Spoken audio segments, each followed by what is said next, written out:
बिस्मिल्लाहिर्रहमानिर्रहीम। अस्सलाम वालेकुम प्यारे व्यूअर्स, उम्मीद है बिल्कुल ठीक होंगे। आज मैं लाई हूँ आपके लिए एनर्जी बूस्ट पकौड़ों की रेसिपी। जो लोग रमज़ान में रोटी नहीं खाते हैं इफ्तारी के बाद, ये उनके लिए है स्पेशल, तो आप ये लाजमी बनाइएगा। ये टाइम ज़ाया किए बगैर रेसिपी शेयर करती हूँ।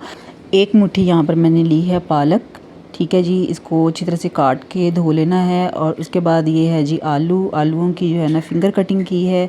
और ये अनियंस रिंग हैं, ठीक है। इनकी मैंने रिंग वाली जो है कटिंग की है, गोल वाली, ठीक है।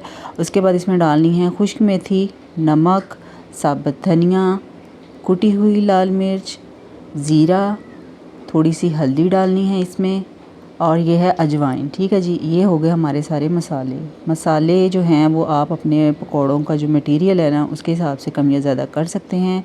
और यहाँ पर लिया है मैंने बेसन, इसको अच्छी तरह से मिक्स कर दिया है, ठीक है। बेसन जो है ना आपने यहाँ पर थोड़ा सा कम यूज़ करना है।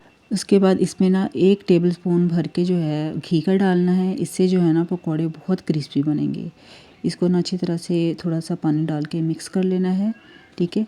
इसे अच्छी तरह से मिक्स करने के बाद इसमें अब हमने डालनी है 1 प्याली आटे की, ठीक है। यहाँ पर हमने ना आटा यूज़ करना है, बेसन कम यूज़ करना है, और आटा जो है गंदम का आटा, ठीक है, ये आपने ज़्यादा यूज़ करना है, ठीक है। इसीलिए जो है ना इसको मैंने बोला है कि ये एनर्जी बूस्ट पकौड़े हैं, ठीक है। अगर रोटी खाने को दिल नहीं करता तो चलो इस तरीके से जो है ना हमारी एनर्जी जो है वो पूरी हो जाएगी रोटी की।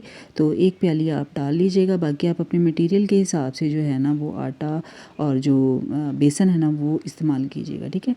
ये देखिए जी हमारा मेज़ा बिल्कुल तैयार हो चुका है। अब लो फ्लेम पे हमने ना इनको पकाना है, बिल्कुल फ्लेम जो है वो लो होनी चाहिए, ठीक है। इस तरीके से आप इनको पकाएं। कटिंग जो है इसी तरीके से आप किया करें आलूओं की भी और प्याज वगैरह। इससे पकौड़ों की जो लुक है ना वो बहुत अच्छी आती है। और ये देखिए जी हमने गोल्डन सा कलर आ चुका है, प्यारा सा कलर आ चुका है। इनको हम निकाल लेंगे प्लेट में। अब आप केचप के साथ खाएं, चाहे दही वाले रायते के साथ खाएं। मुझे पूरी उम्मीद है ये रेसिपी आपको ज़रूर पसंद आएगी। पसंद आए तो लाइक कीजिएगा। अपना ख्याल रखिएगा। अल्लाह।